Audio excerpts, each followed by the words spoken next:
On this episode of Mighty Car Mods, work is continuing on my ultimate pizza delivery vehicle. When I was a kid, my first car was a Gemini. I used to deliver pizzas. I'm going back and I'm doing it properly. And on this episode, one of my favourite special guests in the entire universe is coming down to help me.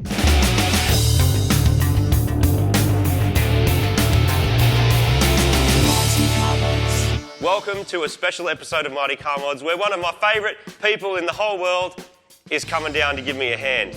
And he's here right now.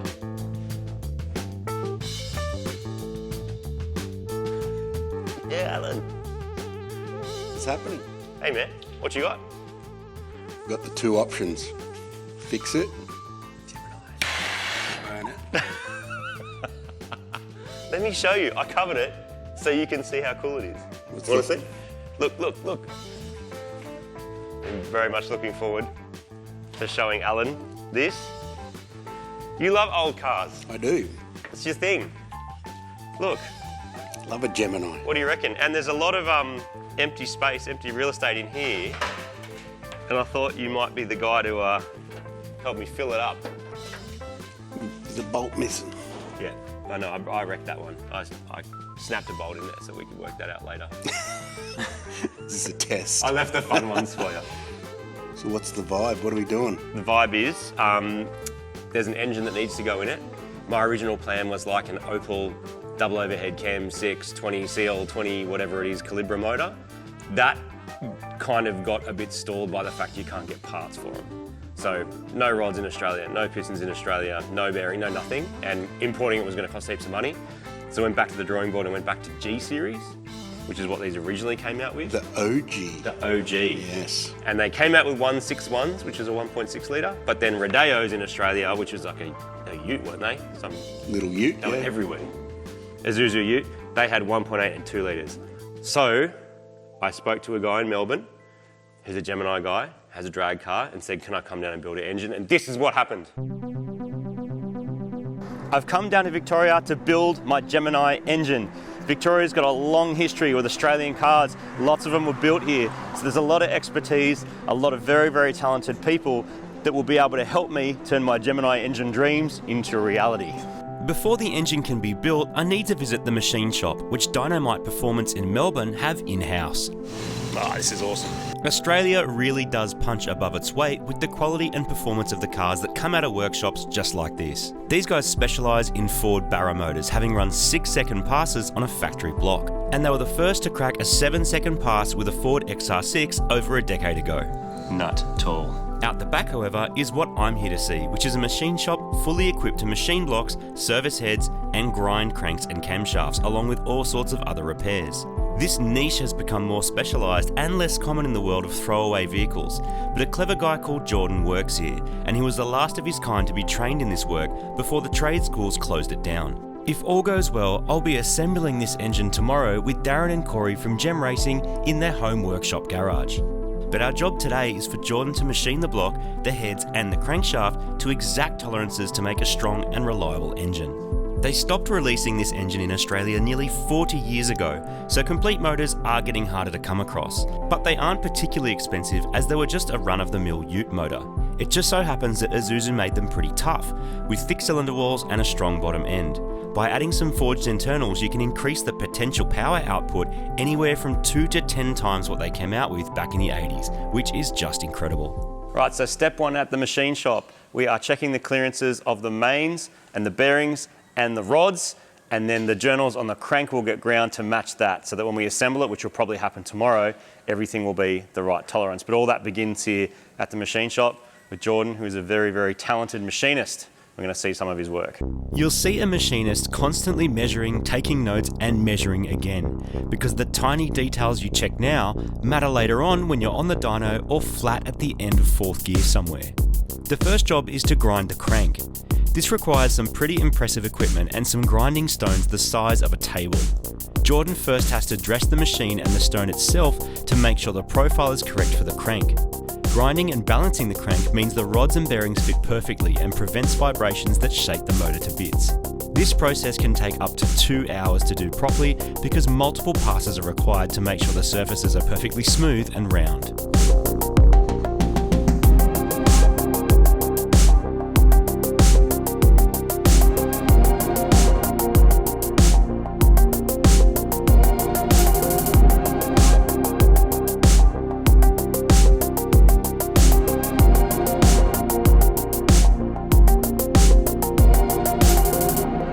Just like a brand new one. Just like a brand new one. Look at that.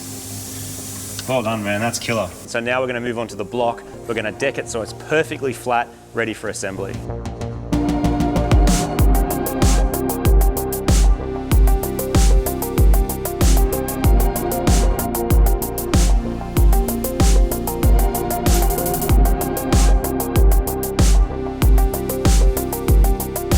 There was a time where replacement engines were prohibitively expensive, and so engine rebuilding was a more affordable way to get your car running again. That's why there was an engine reconditioner on nearly every corner. Well, not every corner, but at least one or two in each town. It was also more common because engines themselves weren't necessarily as reliable and things did wear out quickly.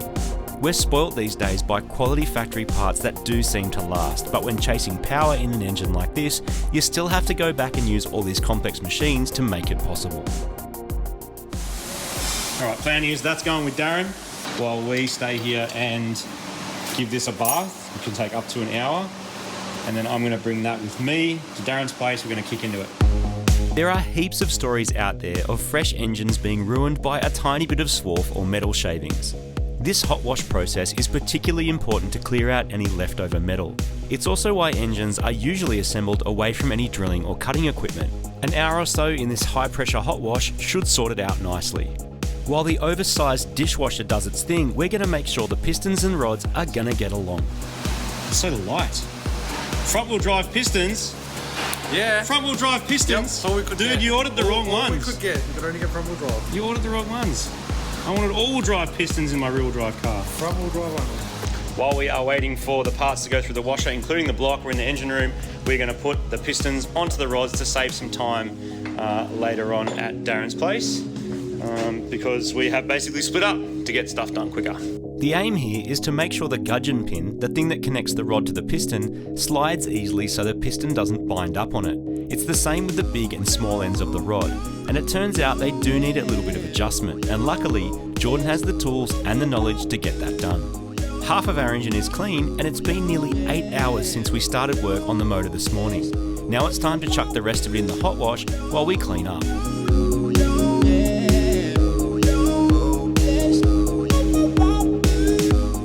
In case you're wondering why the engine looks like it's got some kind of disease, it's because it was painted yellow. We hit it with some black paint just earlier, but the hot wash has stripped it off a little bit, so we'll have to paint it again. But that's fine, at least it's clean. You don't want any metal bits in there messing with your engine.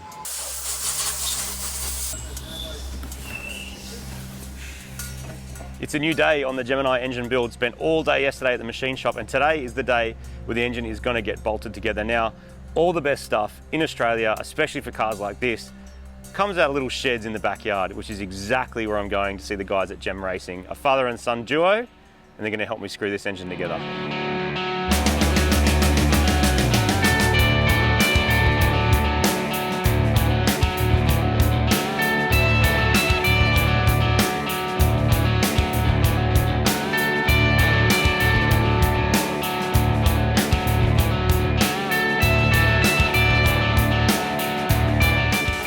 Ready to go? Ready to go. Get it done? Like a giant Lego kit, man. Look at it. Corey and Darren have hit the block with some black paint, so it's looking a little bit less sex spec. All the parts are laid out on the table and ready to be Legoed together. Darren has built more engines than he cares to recall, and over time has made and calibrated a range of tools to suit these specific motors. Your race car has calibrated that gauge, hasn't it? That's You know what I mean? Like you're like referencing it against... It's like the Dyno. Referencing it against that. Yeah. And how quick did that go in the quarter mile? 838. 830. With about just over 900 horsepower. 900 horsepower, 830. We're starting with the head. The valves and valve seals are going in, and then the springs and retainers. The cam can be dropped in once it's back home on the block, so next we're going to move over and install the bearings, check and measure everything, and use a heap of assembly lube. After that, the crank can go in and we can complete the bottom end.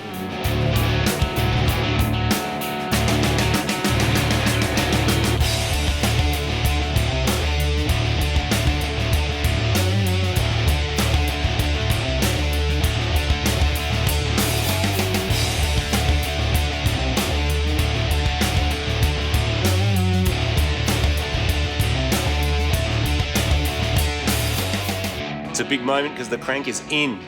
Bearings are going in, Head's getting done. It's all coming together quick now.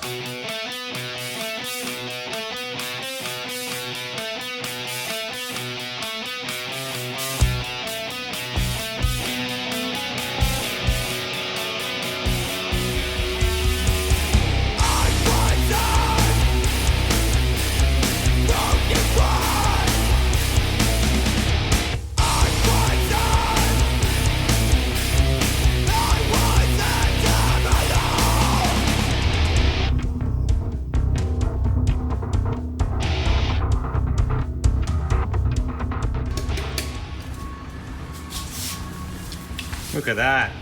Beautiful. So, Darren, what are we going to do about the fact we got a front wheel drive piston in there? No, just drive the car backwards.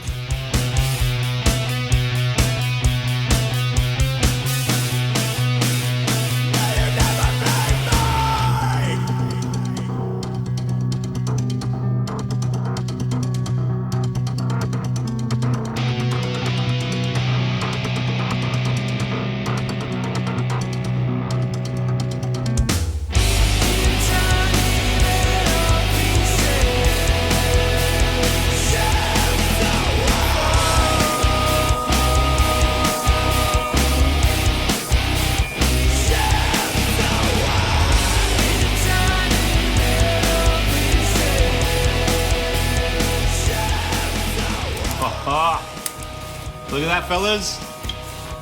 Stoked? Getting it done. Serious business here. That's these boys looking stoked. Done just a couple in your time, haven't you, Darren? Yeah. Just a few. Quite a few.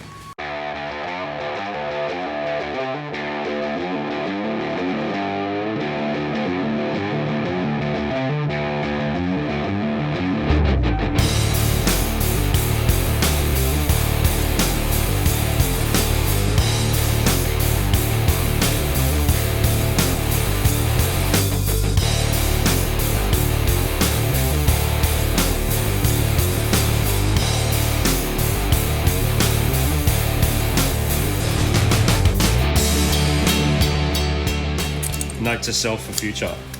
7 on intake, 9 on exhaust. Does that sound right? 007 and 009. And that's how you set them. That's it. Super easy.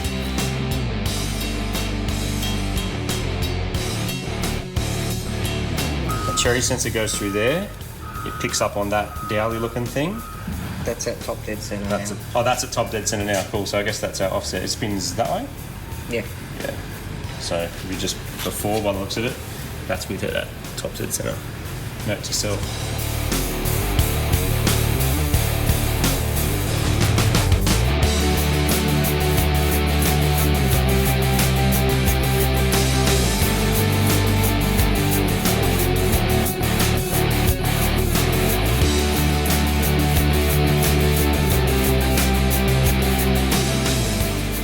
And 989 it was getting turboed. Oh, no way. Full early turbo. But no EFI back then, hey? Draw through. Is that where the carbie's like basically on the front of the turbo and it sends boosted fuel and air through in one go?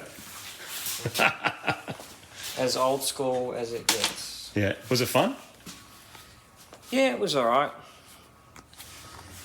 I didn't know what I was doing, so we were blowing it up, but then we were fixing it, and then we were blowing it up again, but...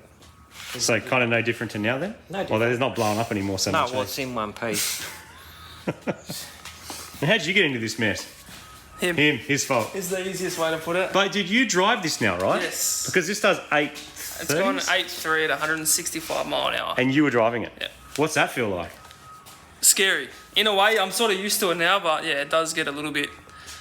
When it moves around a little bit, it gets a bit scary. Now, I know he doesn't say much, but Yeah. I think he's a bit proud of that because he showed me a photo of you pushing a Gemini Yep. when you were a kid, Yep. and now you're driving it. 1999, I would have been 1. And then, yeah, the wheel standing it in 2019, so... Oh, dude, that's it was so pretty cool. And you guys just hanging in the shed building Isuzu engines. Yep. Forklift motors. Forklift engines. That's doing a lot more than pushing forklifts around, that's for sure. It's looking good, dudes. I'm so Everything's- excited.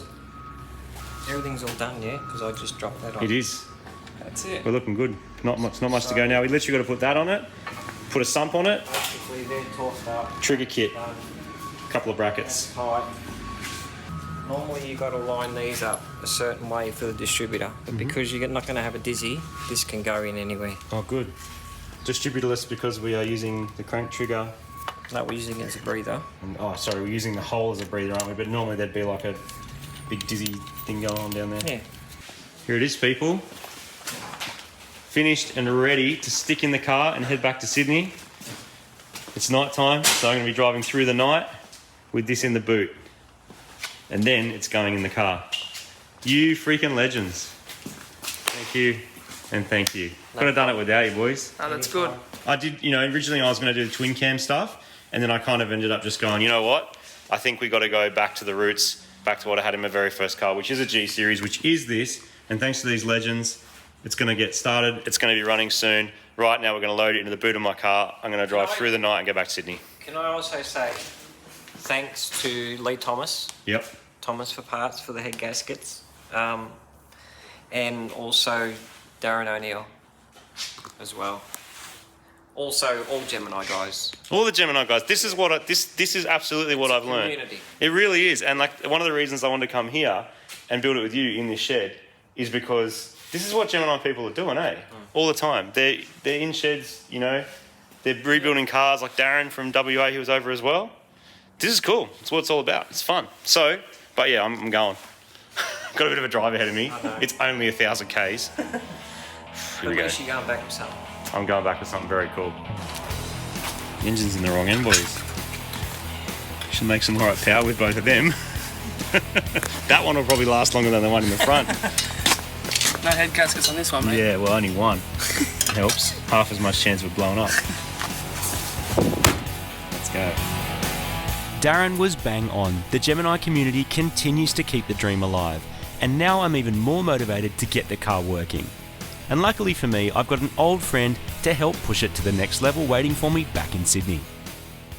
So the engine is built. What a couple of legends. Us? No, them.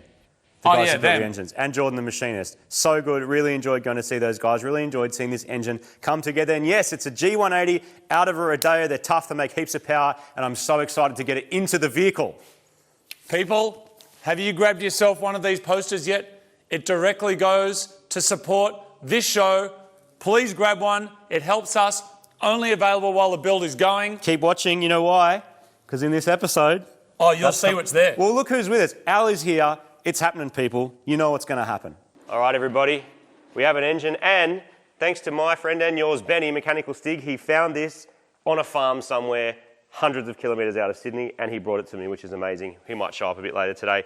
So we've got a gearbox, we've got a tail shaft, which, yes, it is tiny, and a built G180.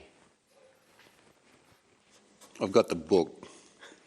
I bought this. I've kept this for 22 years. Just for this purpose. I knew this was going to happen one day, so do we know what's in this thing? Well, you know, you were there. What's the vibe with these old engines, though? I mean, like, when I saw it apart, it's massive, and they're iron block. Like, what's the reason why people are even still using these? Because I wasn't going to, but I got convinced. Well, as you know, this is a world car, so they use this platform. It was like one of the original platform sharing vehicles, so you had like Korean version, South Korean, you had European, you had Americans, Chevettes and that sort of thing. But in Australia we use the Isuzu version, which is obviously the Japanese one, so it came with the actual engine that I believe it should have had in it. And Isuzu is obviously a very well-renowned diesel engine builder, which is probably their most famous for. Trucks. But they did build cars back in the day. So the thing about these engines is they're like, let's build a G161. And they went, okay. So they just built a diesel engine and made it petrol. So they're very strong. Yeah. Everything's way bigger than you would expect to find on a very low power output petrol engine. So that's great for us, or for you. And what's changed? I mean, like, I got into these in the 90s. You maybe a decade earlier, you were like running around with this kind of stuff. Why is it that back in the day it was hard to get 60 or 70 kilowatts out of them, and now people are making 1,000 horsepower or near that on what is essentially the same engine? Like, what's changed? couldn't get air into them. Oh, yeah. It's easy to get air into them now. And also, one of the best things you can do to an old engine like this is obviously update it to fuel injection, modern ignition systems, that sort of thing. So you can get air into it with the obvious bits, you can get fuel into it and in control with a proper ECU like a Haltech, and light it on fire with some modern ignition. Is anyone else, or is it just me, absolutely frothing at the idea of all those things happening today? I actually need to lean on the car because otherwise I'll lose my legs. So, I haven't put an engine in a Gemini for like 2 decades. I don't know if Al's done it either for 2 or 3. So we've got our book, which is actually just to make sure we don't stuff it up, and we're going to attempt to get the engine in the car, and then the fun begins. So should we just try and put it together, get a clutch and some engine mounts and stuff? I've got all that, I think. You got a hoist, so it's way easier than the traditional method of lying in the gravel. That's right. Okay, well, let's just see what happens, eh? Let's do it. There are some differences with this JDM car. It uses some parts found in older Australian Geminis and also some newer ones that you won't. Luckily, Darren from Just Geminis eyeballed it earlier and sent me a bunch of correct new old stock parts to help make this a smooth process. The engine being so small and simple means mounting it should actually be pretty straightforward. It also helps there's basically nothing else in the engine bay to get in the way. Once the engine is mounted, then we can move on to installing the rest of the driveline and the fun bits.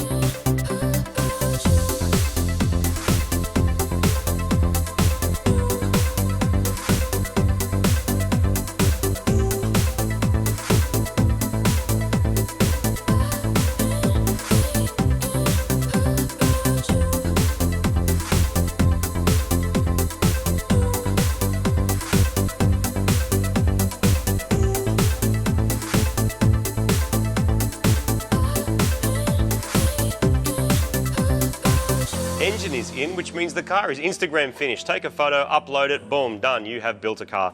For us though, we've got to put a clutch in this thing and then get the gearbox in, which we're going to do with the engine in the car. This is an extreme clutch. They sent this over. It has a sprung center, but it also kind of has a puck set up here. It's a bit of a hybrid. We've used these in some other projects and they've actually been excellent because I have struggled in the past with clutches that are either way too heavy or they just can't take the power and you spin them on the dyno, which is a massive waste of time. I feel like this is a good compromise and I'm feeling good about this one. We also got a flywheel, which they supplied, and a clutch cable. So that's sort of the entire setup that we need: bearings, centering tool, all the stuff that we need. We're going to put that all together, put on the back of the engine, and then install the gearbox. I've gone with a 5-speed manual gearbox. That should handle the torque of a naturally aspirated car just fine. But considering who is in the room with me right now, it's highly likely there's going to be a heap more torque created than what Isuzu intended. That said, plenty of people are running them in Geminis with double or triple the factory power with no issues. I guess time will tell. Once the clutch and flywheel are installed, we can lift the gearbox into place. It didn't come with a rear mounting plate, so we're going to make one. There's a heap of fiddly jobs to do, like replacing the old drum brake cylinders and installing the tail shaft.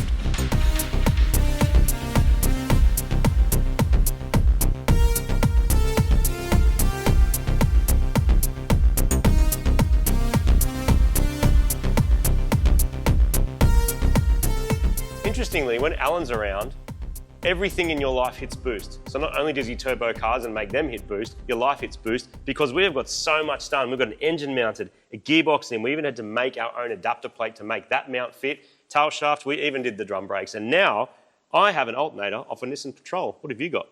We've got a brake booster off a Isuzu Gemini. We hope. Isuzu. Isuzu, yeah, we hope that that's what it is. So now we're going to put this stuff in place in the engine bay so that we can do what? Put turbos on it. Shiny things. Shiny things. That's how you get the Instagram. Yeah, the likes. Get it properly Instagram finished. We're going to chuck this on. We're going to chuck our turbo gear on so we can take photos of it and stare at it while we drink a beer later. That's actually what's going to happen.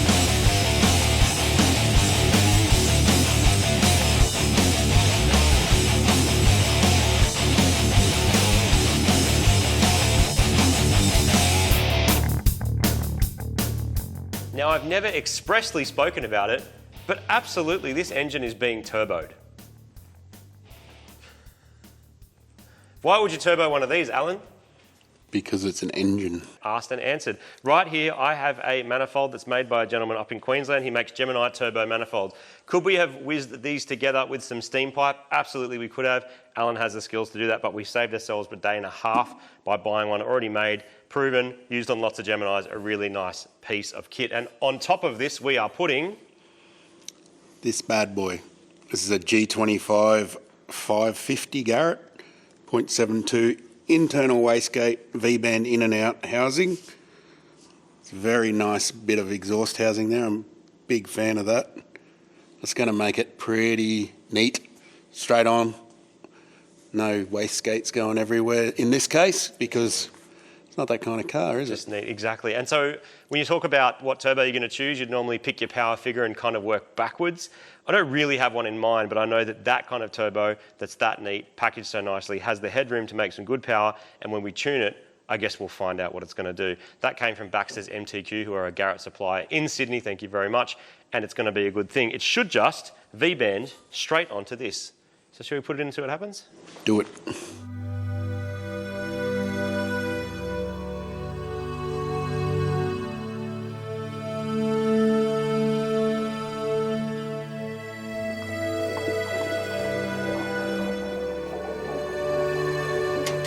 Okay, we are pulling the front of the car off. Why are we doing that? Because we need to put an intercooler in this thing. Yes, we are going turbo, of course, but I would say this is probably the scariest bit so far because we have to cut the car up. And before you say it, I'll say it so you don't have to. Yes, you should do this before you paint your car, but also didn't know at that point exactly what engine was going to go in or how it was going to be done or even what the intercooler would look like.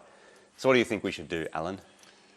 So we've got a couple of options. The problem here is we've got this part of this panel here means that we can't put an intercooler in from either side at the moment. So the options are either cut out that part of the panel, which is part of your radiator support, and that seems to be from our Googling what most people do, but that doesn't mean it's the best way. So we're just going to investigate the possibility of just unpicking this whole front valence, is that what they call them? Something like that. It's only spot welded in. And that way we can pull that off and then make that bolt on, and then the intercooler can come in from here and there'll be less cutting, just cutting for the actual pipes of the intercooler to go through. So there's not much space. Being an early model car, there is not much space in the front of these. The later Geminis there was. These ones, it's all metal as well, which kind of in some ways makes it harder than just chopping up your plastic bumper bar. This whole front is just decorative, so none of that's structural. In behind here where the radiator support is. So we want to do minimal cutting to that. And if that means just picking this off to get access, I think that's the way to go. So that's what we're going to try and do. We don't know. It could change halfway, let's just see. This is where I'm relying heavily on Alan's experience. He's mounted thousands of intercoolers to cars that were never designed to have them there. Experience means you're looking and thinking a few steps ahead to prevent problems later on, with things like radiators or pipes not fitting properly. There's just a few spot welds holding this front piece in place, and the rest of it is bolted. Woo! Success. That's the feeling of success. So it wasn't really held on by much because it's just been sort of tack welded in place. So what we'll do is we'll repair all this, fill it up, flatten it so that we can either make that removable with bolts or weld it back on later. Intercooler, let's do it. I've got myself an intercooler made by Plazmaman here in Sydney, and we'll be seeing them later on for a few more parts to complete the build. This intercooler has been designed to fit the early model Geminis, and it's about as big as you can go without some major surgery to the front end. All that's required is the existing holes in the radiator support to be expanded to fit the pipes, which have been tacked in place so we can change the angles if necessary, before dropping the cooler back for final welding.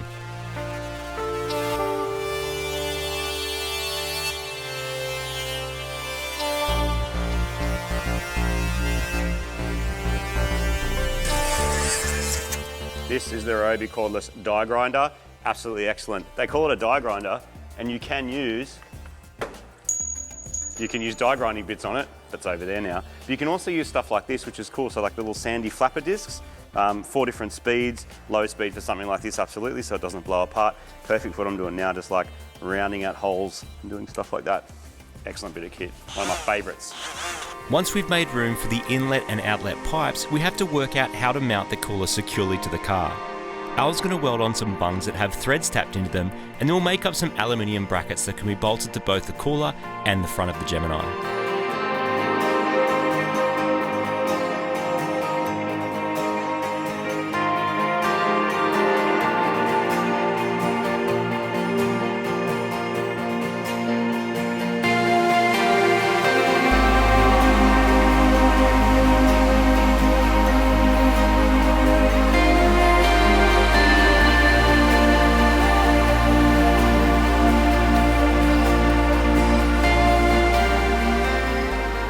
intercooler is now in place. After chopping up a bit of the car, don't worry, it's okay, it'll be fine. It looks good. You probably noticed that the intercooler is not actually welded yet. So this intercooler came from Plazmaman, who are in Sydney, and they specialise in intercoolers, intake manifolds, all sorts of mad fabricated stuff. And the next thing that we need to get in place, we've obviously got our turbo and a manifold, but we don't have an inlet manifold. Alan, got any tips about inlet manifolds, and if you're doing an old car like this, what the go is?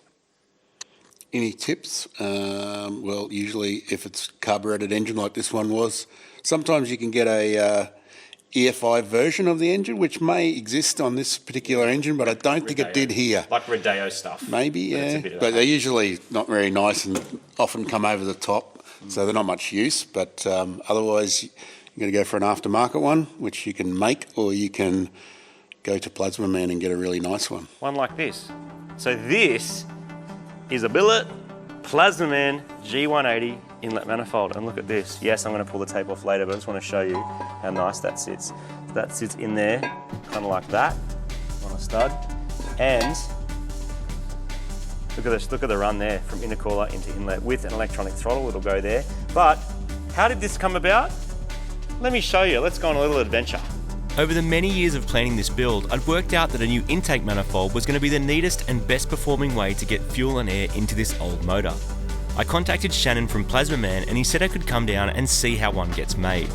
These guys crank out a huge amount of Australian-made parts for the performance market and have been for decades. So we're down here at Plazmaman with Shannon, who is the head of sales, and this is our IKEA flat pack intake manifold. To make one of the runners here, we obviously have to start with a billet block, which is something like this. Normally weighs around 18 kilos. When it gets to the finished product, you're looking at about 2 kilos. And so, same again here, is that a fuel rail before and after? Yeah, so that's the extrusion that we start off with, Yep. And that will get machined down and anodised and turn into this product here. This is one of those areas I think it's worth spending money on because it brings you into the current decade, current century. You get to use all modern injectors, all standard stuff that'll fit. It's O-ring to the block. You get your inlet in the right spot. You can do a drive-by-wire throttle in the right spot, and you can just sort of spec it from a menu and hit go, and then in a week or two, it's made, right? Yeah, and also you'll have better airflow distribution to each cylinder versus performance as well. Yeah, yeah. If it can be made on a CNC machine and welded, then it can be made here to an incredibly high standard. And it's one thing to get air and fuel into your engine, but aesthetics play a role in this as well. And an awesome looking turbo on one side is complemented perfectly by a custom intake on the other. Once the parts have been CNC'd, then they're handed over to the expert welders, which is where I'm headed, and I'm gonna try and convince them to let me have a go.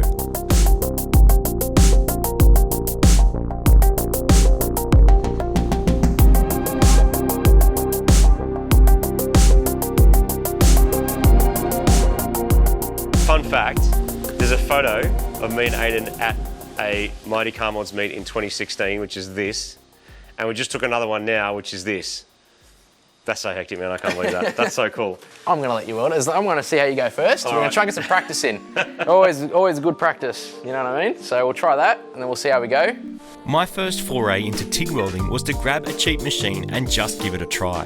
That was years ago, and I've joined plenty of metal together, but it's far from perfect and nothing like the works of art that a career welder can manage. And they get there through a mix of skill, practice, patience, and correct machine setup. And it's that last point that as a novice you can get a lot from. If you get a chance to practice on a well set up machine that's optimized for the material, you can get a feel for what it should look like and then keep adjusting everything until you reach that level. Aiden's had me practice on some spare parts and said it was good enough that I can do the same part on the finished manifold. I'm pretty happy with how it's turned out, and all he's got to do to finish it off is weld the plate for the electronic throttle. All done? All done. Wow, man, well done. That's so good. Look at it. And that is going to be on the car, feeding sweet boosted air into that engine and making a lot of smiles. I hope so. I love it. It's like a work of art. Good on you, brother. Good job. Smashed it. So this is an absolutely amazing piece of kit. I'm so happy with how it turned out. It was so awesome to meet Aiden and do these welding and get a lot of tips from him. This is going to bolt on beautifully onto our engine now. So the next step is to also put this on, work out where our pipe's going to go, but also work out our throttle setup. This is an e-throttle. If you've ever listened to me talk crap about throttles, it's always e-throttle is life. So much easier, so much better in every single way to run an e-throttle than a cable. So that's what we're going to do. Of course, we've got to mount a pedal in the car, but that's no big deal. The rest is done by the Haltech ECU, which is a good thing. All your auto control, you can do all sorts of stuff. You can limit power, you can do everything, and cruise control. So there's a lot going for an e-throttle. And if you're making an intake manifold like this, you can also spec exactly what you want. So we've gone for a 60mm one. It is a bit smaller than what you might expect, but looking at the size of our turbo, the size of our intercooler pipes, the size of everything, it's going to give us a nice snappy throttle response, and it will bolt straight onto the front and then go straight into our intercooler pipe. So the next step is to mock this up in place. It actually comes with a bunch of O-rings that seal against there, but for now we're going to just put it in place, bolt it in, and then start making some more pipes using some of Alan's incredible talents.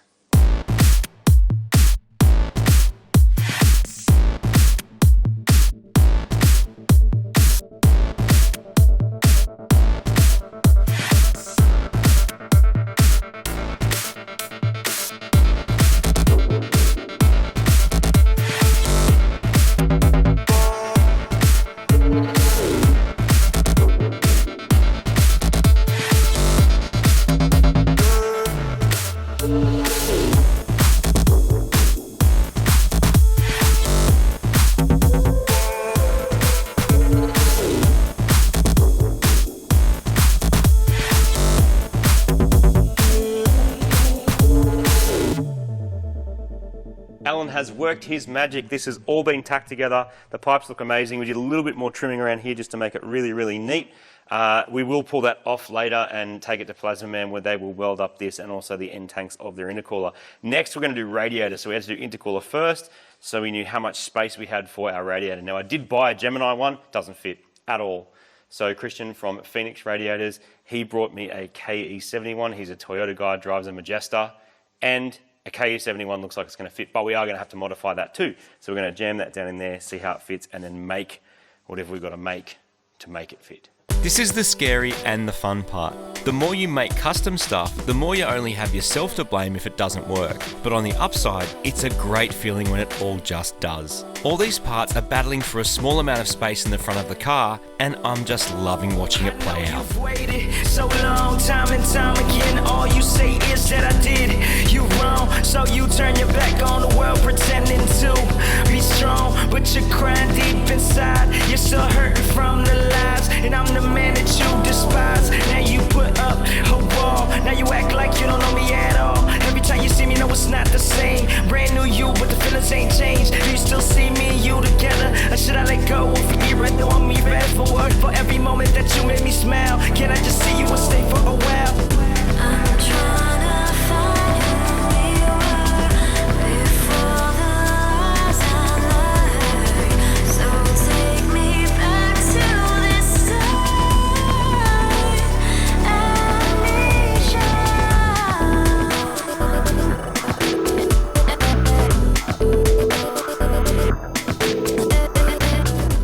We have had a very busy couple of days and got a lot done. I've been able to cross off a bunch of things on my list, but I've also had to add some.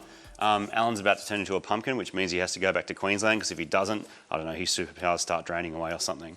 Is that how it works? Need the sun. Needs the sun. Needs to charge up, full He-Man style. Anyway, no, Captain Planet that charges from the sun. Is that right? Anyway, Gemini's looking amazing. This I'm going to take off now that I've hacked it up and hacked the grille. I'll probably actually give this lower panel back to VIP Smash and Mechanical, who painted the car, because it's now like I can bolt it on and off, which is really easy. I cracked the paint a bit down here, and also obviously cutting it. I don't know if it's a rust. So I'll give them the whole thing. They'll be able to paint that. At the same time, I'll probably give them the grille, tidy up some of my cut marks here, and give them the grille to do the same satin black as the rest of the car. And at the same time, while that's off, I'll give the intercooler back to Plazmaman for them to weld it up. So there's a bit of outsourcing going on, but it's kind of what's necessary to get it to the next level, which is what I feel like this is. So we've got turbo drains happening. We're waiting on parts for turbo oil feed, waiting on some fuel system parts. That's stuff that I will continue on, unfortunately, without Alan, which is sad because I like having Alan here. But we'll also get maybe Darren back over from WA to help with some interior stuff, which will happen in the next episode, I think. I think I covered it all. I don't know. I'm just loving it. It's so good. Thanks, Alan. What a mad dog. We should do a unicorn circuit. Do you want to go on that other channel, on that other show? Yeah, Sure. Let's do that. People, it's no surprise Of course it's turbocharged. Massive thank you to Al for coming down. Absolutely. Mutton, the car is looking fantastic. Those engines, stock, made like 60 kilowatts with turbos on the side of them and modern fueling and all the mad stuff that's available to us these days. They'll make more. You can make heaps more. We don't know how much yet, but that's coming up soon in another episode of Mighty Commons. Thank you to Al for coming down. Thanks to the guys that helped build the engine. I'm really, really happy where this is up to. Now you get a bit of a vibe of what the car's looking like. Yeah, there's a bumper on there. It's all happening.